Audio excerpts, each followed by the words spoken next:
Hello, welcome back to my haunted library. It's Regina. Hope you guys are all doing well. I've been doing a lot of reading, like a lot of us horror lovers. It's not much else to do in lockdown except read and do some writing. And I've been watching a lot of movies. In fact, I'm going to be doing, it's been a long time since I've done a movie review. I was doing my slow burn Sundays there very regularly, and then I kind of got off course. But I will be back with another slow burn Sunday, probably next week. And I'm also doing another movie review or a movie series, let's call it that. Something like that. So I've been watching a lot of movies, and I binge watched The Tiger King, which was amazing, and reading and doing some gardening and that kind of stuff. So I hope everyone's doing well. So I wanted to do a quick review of a book that I just read and finished a couple days ago, Hotel Transylvania by Chelsea Quinn Yarbrough. This is a buddy read I did with the lovely Alex from Hey Little Thrifter. If you don't know her channel, I will link it below. She's fabulous. So we had a good time reading this, and it's fun to do a buddy read, and we were chatting on Voxer, and it was really, really cool. And we pretty much read at the same pace. I think she may have finished before I did.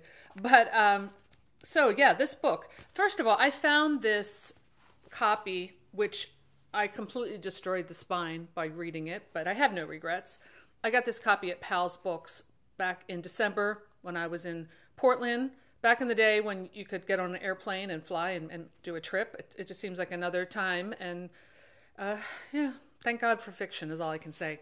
So I bought this book at Powell's, finally read it, and Alex and I have the same copy. And not only that, we also have the same taste in wine and glassware, as I've discovered on Instagram. Maybe I'll put a little picture here of what I'm talking about. We have the same wine glasses. This is how bored I am in lockdown. This is what is exciting me. But anyway, so this book, I had read a few books by Chelsea Quinn Yarbrough. I read Dead and Buried, her fictionalization of the movie Dead and Buried. And usually, not always, but a lot of times those fictionalizations of movie scripts are not very good. But hers was, and I remember it really kind of struck me as like, wow, this lady can really write. So after reading this, I was really surprised that she's not really on like the level of fame as someone like Anne Rice, because it did kind of remind me of the Vampire Chronicles. This is more like a gothic tale though than a vampire tale. I mean, it is about a vampire. The vampire is the hero in the story, which is interesting. And it's also an occult novel, a gothic occult novel, kind of like Dangerous Liaisons mixed with Dracula, but also it kind of reminded me of the Castle of Otranto. It's very gothic, and the language that she writes in is in that style. Now, from what I just read on Wikipedia about her, she's a very prolific writer. She's written a lot of different styles, like a professional writer, and that this book is also part of a series. So I would definitely pick up another book in the series. Now, did I love it enough to like immediately want to start reading it? No, because I'm reading like 100 other things, but I was impressed with this book.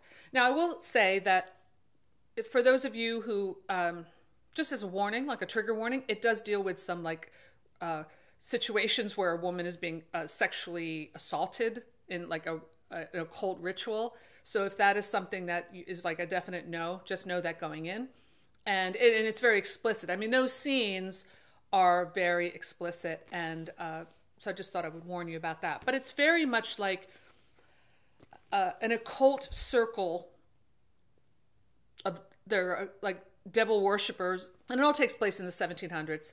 And a character named Saint-Germain is a vampire, kind of a mysterious character, and he and this young lady named Madeleine fall in love, and she's kind of aggressively wanting him to turn her into a vampire, and he's resisting.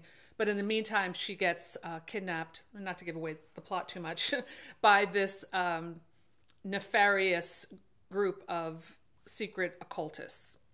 And then I won't tell you what happens, but let's just take a look at what the description says. The classic that introduced the legendary Le Comte de Saint-Germain, first published in 1978. So this book kind of came out around the same time that Interview with the Vampire came out. and spawning 14 titles in the Saint-Germain epic. So there are 14 books in this. Jeez. It's now available in paperback. A fixture in 1740s Parisian society, Saint-Germain is a perfect gentleman and a vampire. When the fiery young Madeleine falls in love with him, a group of evil sorcerers target her for their black mass, and only Saint-Germain can save her soul.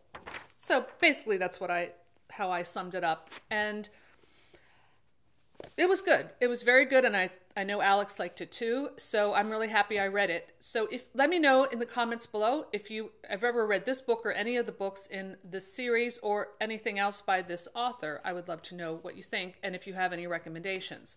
I do, like I said, have a couple of her books on my shelf, so I will definitely seek her work out again because it was very good. And I guess that's all I really have to say about it. It was a really fun read. If you like kind of graphic gothic horror, it's more like a gothic book than a vampire book. In other words, in most vampire books, I'm not saying this is a bad thing, but in most vampire stories, you know, your vampire is kind of your antagonist, or at least sort of, well, not in Anne Rice's books, but you know, that there's sort of the vampire is the monster. Well, in this case, he's like not the monster. So it's a different twist on it. And the writer does a really beautiful job with the language. It's a lot of it's told in like a series of letters. So it has that kind of naughty, dangerous liaisons kind of feel to it. You really feel that you're in that century, in this Parisian society in the 1700s. And also the details of the clothing I really got into. She describes the outfits, like to the embroidery on the cuffs and the color of the silk, and I really appreciated that. And it's part of the fabric, no pun intended, of the story itself, because the clothes actually do come into play, especially the way Saint-Germain dresses and the little tricks he has on his person. It also gets into, like, you know, carriages and riding horses, and you really get that feeling that you're swept into this epic adventure story that's romantic, suspenseful, definitely suspenseful. It had me on the edge of my seat toward the end, and pretty racy. So it had everything I like in a good gothic story. So I look forward to doing another buddy read. If anyone wants to join me reading another book, maybe I have one on my shelf, you know, we can come up with something. So let me know in the comments below if you're up for that. And I will see you soon in my haunted library. Bye!